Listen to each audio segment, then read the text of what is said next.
The Texas Capitol was besieged by emotional protest, those in blue pushing to restrict abortions and opponents of the restrictions wearing orange. Krista was one of them.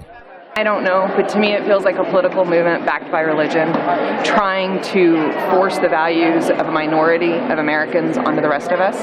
But some anti-abortion protesters who call themselves pro-life see this as an ethical issue that goes beyond religion. We know good and we know evil. For Gloria Jane, it's personal. She expresses regret over the abortion she had as a teenager. Abortion is just not right. It's not right. You'll feel the pain from it later.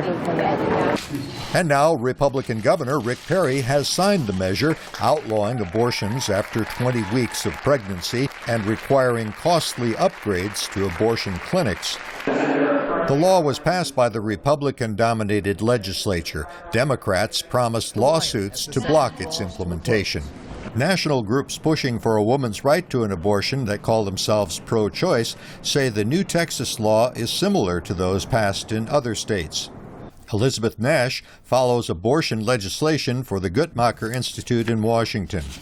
There have been 180 abortion restrictions enacted since 2012 in a total of 30 states. So that is just a huge number of restrictions over a huge part of the country. The U.S. Supreme Court has ruled that abortion is legal, but that the states can regulate it. So pro-life groups are sponsoring legislation state by state to impose stricter regulations on clinics and doctors who perform abortions, especially late-term procedures. They're gaining ground in Republican-dominated states, but they're facing challenges in court. In Kansas, a law requiring women seeking abortions to be hospitalized has been challenged by a judge. A new North Dakota law requiring abortion doctors have admitting privileges at nearby hospitals also is under challenge. A similar law signed by Alabama's governor has been blocked by the court.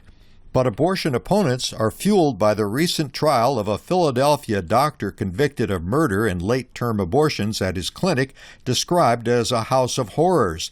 Mallory Quigley represents the Susan B. Anthony list.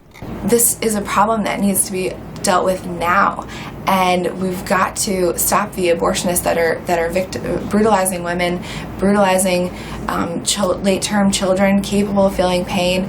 In public opinion polls, most Americans do oppose late-term abortions, but a large majority also opposes an outright ban on abortions. Greg Flakus, VOA News, Austin, Texas. She's like